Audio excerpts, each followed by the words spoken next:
நிறைய இலக்கியங்கள் இருக்கின்றன. அந்த இலக்கியங்களிலே அடியாருடைய பெருமையை சொல்லக்கூடிய ஒரு நூல் இருக்கிறது என்று சொன்னால் அது பெரிய புராணம். மற்ற புராணங்கள் எத்தனையோ புராணம் இருந்தாலும் கூட எல்லாமுக்கும் பெரிய புராணம்னு பேர் இல்லை. இது ஒன்றுக்கு தான் பேர் பெரிய புராணம்னு பேர். ஏன் அப்படின்னு சொன்னோம்னா, இது திருத்தொண்டர்களுடைய வரலாற்றை நமக்கு சொல்லக்கூடிய ஒரு பெருமை வாய்ந்தது. இந்த திருத்தொண்டர் வரலாற்றை பற்றியதாகிய அந்த பெருமையை நம்முடைய முன்னோர்கள் நிறைய நமக்கு சொல்லி இருக்கின்றார்கள். அத்தகைய திருத்தொண்டர் தொகை நமக்கு நமக்கு கிடைச்சிது. திருவாரூரில் தேவாசிரி மண்டபத்தில் அடியாருடைய பெருமையை அகிலத்திற்கு அறிவிப்பதற்காக இறைவனே தில்லைவாழ் அந்தணர்தம் அடியார்க்கும் அடியேன் என்கின்ற அடிப்படையில் நமக்கு அடியெடுத்து கொடுக்க சுந்தரர் திருத்தொண்ட தொகையை கொடுத்தார். அதை கொஞ்சம் விரிவு பண்ணி நமக்கு நம்பியாண்டார் நம்பி திருத்தொண்ட திருவந்தாதியை கொடுத்தார்.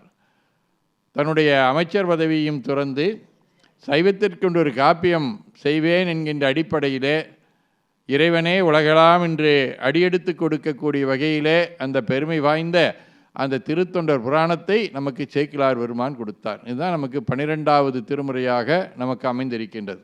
இந்த திருமுறைக்கு அவர்கள் சொல்லுகின்ற ஒரு திருத்தொண்டர் மாக்கதை என்று சொல்லுவார்கள், திருத்தொண்டர் புராணம் என்று சொல்லுவார்கள். அந்த திருத்தொண்டினுடைய சிறப்பு என்ன என்று சொன்னால், நம்முடைய சங்க இலக்கியம் சொல்லுவது போல, தனக்கென வாழாது பிறர்க்கென வாழும் பெருந்தகையாளர்கள் யார் யார்களோ அவர்களெல்லாம் தான் இந்த திருத்தொண்டர்களாக இருந்திருக்கின்றார்கள். அங்கே 63 நாயன்மாருடைய வரலாற்றை நமக்கு சொன்னோம். இறைவன் திருத்தொண்டர் தில்லைவாழ் அந்தணர்தம் அடியார்க்கும் அடியேன்னு அடியெடுத்து கொடுத்தாரு. அதுக்கு பின்னால் சுந்தரமூர்த்தி சாமிகின்ற போது சொன்னார், திருநீலகண்ட குயவனார்க்கும் அடியேன். அவர் அடுத்து சொல்லக்கூடிய அந்த திருத்தொண்டர் யார் அப்படின்னு சொன்னோம்னா, அந்த தொண்டு செய்வதற்கு என்று நாம் நினைக்கிற மாதிரி ஒரு பெரிய தனியான ஒரு பிறப்பு வேண்டியதில்லை. அன்றாடும் வாழ்க்கையிலே அவரவர்கள் செய்து கொண்டிருக்கக்கூடிய பணியை இறைவனியாக நினைத்து இறைவனுடைய அடியார்களுக்கு நாம் செய்கிறோம் என்கின்ற ஒரு பெருமையோடு இருந்தோம் என்று சொன்னால் அதை திருத்தொண்டு என்று பார்த்தோம். அவர் ஒன்றும் பெருசாக நமக்கு ஒன்றும் செய்யலை. யாரெல்லாம் அது வருகின்றார்களோ, அடியார்கள் வருகிறார்களோ, வரக்கூடிய அடியார்களுக்கு திருவோடு கொடுத்தல் அப்படின்னு சொல்லக்கூடிய எளிய பணி.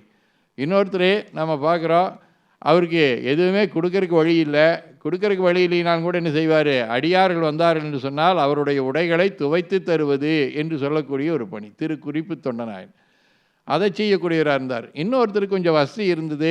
அடியார்கள் வரக்கூடியவர்களுக்கெல்லாம் அங்கே அன்னம்பாளிப்பு செய்யக்கூடிய வகையில் இளையான்குடி மாறநாயனாரை போன்றவர்கள் அந்த பணியினை செய்தார்கள். இதெல்லாம் நமக்கு 63 நாயன்மாருடைய வரலாறு நமக்கு எதை காட்டுகிறது என்று சொன்னால், நாம் எப்படிப்பட்ட வாழ்க்கையை வாழ்ந்தாலும் சரி, அப்படிப்பட்ட அந்த வாழ்க்கையில் நம்மால் இயன்ற தொண்டினை செய்யணும். அதுக்கு தான் ஒல்லும் வகையான அறவினை ஓவாதேன்னு வள்ளுவர் நமக்கு சொன்னார். நம்மால் முடிந்த உதவியை நாம் தொண்டினை செய்ய வேண்டும். செய்கின்ற போது நமக்கு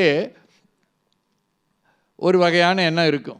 இந்த 63 நாயன்மார்களுக்கு வேறு வகையான எண்ணம் இருக்கும். நமக்கெல்லாம் என்ன இருக்கும், நம்மக்கிட்ட பணம் இருக்குது, நம்மக்கிட்ட அதிகாரம் இருக்குது, அது ஏதாவது ஒரு வகையில் நமக்கு சிறப்பு இருக்கின்றது, நாம் அவர்களுக்கு கொடுக்கிறோம் என்று சொல்லக்கூடிய நிலை இருக்கும். அங்கே அப்படி அல்ல.